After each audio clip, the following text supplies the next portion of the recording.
Thank you, Madam Chair. Chairman Murad, my question is, what are the matters that you need to accomplish that necessitates the cancellation of the first election in 2022? And why would they be a hindrance to the conduct of an election in 2022? Thank you very much, Honorable Congresswoman. Actually, the transition, the BTA, is the mechanism that will be is an agreed mechanism between the MILF and the GPS in implementing the agreed the agreement, the comprehensive agreement through the BOL. So the reason why we are asking for an extension of for the postponement or moving in of the 2022 election to 2025 is based on our analysis as considering all the experiences we have also and the challenges we had. So we see that 2022 will not complete the implementation of both the political aspect and normalization aspect of the agreement. So basically, if it will not be implemented, then the agreement is not in place. So we are not sure whether the next government, because it already the BTA as a mechanism to implement is already out of the picture. So we cannot be assured that the other provisions which needed to be implemented both in the political aspect and the normalization aspect will be implemented. And it was already highlighted by the different speakers like the TPMT that this cannot be achieved within 2022. So that is the very reason why, because this is still, the government is not a regular government, but it is a transitional government that will implement the agreement. So just an example, just one example in the transition period, the operationalization of the comprehensive and direct release of the Black Grant and SDF, this is not yet being implemented. And there are about 14 items under the political track which are not yet operationalized. And in the normalization track, we have around 16 items. And this includes the decommissioning of our combatants. As the TPMT reported, only 2 phases was, and there is still remaining decommissioning process of 28,000 combatants to be decommissioned, and this will need a lot of effort in order to do this. So that is the reason, very reason why we are not postponing the election in the BARMM. We are postponing only moving the election for the parliament of the BARMM. The local government will not be affected. So this is the reason why we want it to be moved from 2022 to 2025. Thank you very much. Madam Chair, my next question is, assuming that there will be an election on 2022, assuming that there will be an election for the BTA BARMM on 2022, and then assuming that you will not win and there will be new set of officers, are you saying that the newly elected officers will not be able to perform the tasks you mentioned, that only you can do the things you mentioned? Meaning, people like Deputy Speaker Mujib Hataman cannot perform the tasks you mentioned, or seasoned legislators, politicians like Congressman Khalid Dimaporo na napakagaling, hindi nila kaya gawin yung mga na-mention mo, at kayo lang mga BTA ngayon ang may kayang gumawa nun. Is that correct, Mr. Chair? We do not want to speculate, but then you see the implementation of the agreement is a partnership between the MILF and the government, and the mechanism is the BTA.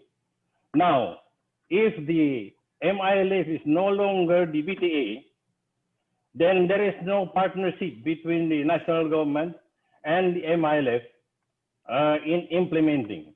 So I do not see how I recognize the capability of our leaders, other leaders, but then remember that this is an agreement between two parties, and the implementation must be a partnership between the two parties. So that is our reason.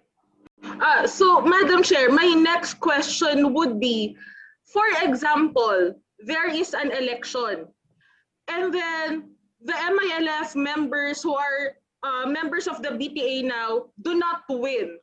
What will happen to the agreement between the MILF and the government? Will the MILF turn away from that agreement if, for example, you do not win in the elections? If you are no longer, for example, if you are no longer a member of the parliament, will you turn away from that agreement with the government? The challenge now will be the implementation process. So meaning the agreement will not be fully implemented. So that is why now on our side, we are not postponing this just to be able to hold power, but we are postponing this in order to complete the implementation of the agreement. Once it is complemented, then we are ready to have the election. Madam Chairperson. Yes, Kong Dimaporo. Kong Shernee still has the floor. Yes, please go ahead. Oh, go ahead, Okay. Kong. Madam Chairperson, I'd like, with the permission of Congresswoman Shernee, Please go ahead. I'd like to support the statement of Prime Minister Murad. Madam Chair, our government and the MILF went to an agreement in order to have peace. We are not talking about democracy here. We are talking about peace, implementing the agreement that we have with the MILF. And we must also know that there is a reason for the MILF to revolt. And that reason must be achieved by them, or if not completely achieved, somewhat achieved with the understanding of our government. And apparently, they don't have enough time to prepare for what they have to do. I was listening to my brother, more of my uncle, the Honorable Pangalian Balindong, former Speaker of the House of Representatives. And he was saying that it will take time for them to make plans on how to resolve the problem that they have been carrying the MILF has been carrying, and it takes time to organize the BARMM in order to implement their plan on achieving what the MILF went to revolution against our government. So I think, Madam Chairperson, my honorable brothers and sisters in the House of Representatives, we should give them time, because if they have no time to do what they were fighting for, or at least largely what they were fighting for, they might break the agreement.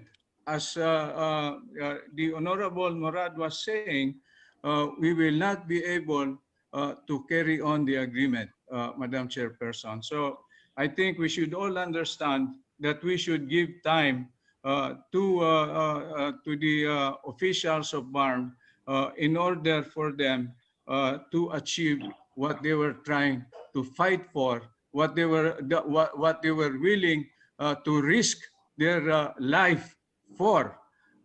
We should understand this, Madam Chairperson. Thank you, Madam Chairperson. Thank you, Congresswoman Shernee. Madam Chair, with regard to the issue on peace, I'm sorry to say, but there's already this agreement between MILF and the government. I'm sorry to say, but still there is the BIFF. And then still there's this issue about the SAF 44, if you are going to talk about peace. Now, my second point is regarding the unfinished tasks. Well, it would be arrogant to say that only the MILF can function and can perform these unfinished tasks. Besides, you were given an ample amount of time to do everything that you needed to do. In fact, it is stated in the organic law that by 2022, we will have BARMM elections. And yet, you did not perform. So basically, that is your fault. Now, do not use the pandemic as an excuse, because the members of the House of Representatives were able to perform despite the pandemic. President Duterte himself was able to perform his functions despite the pandemic. So stop using the pandemic as an excuse.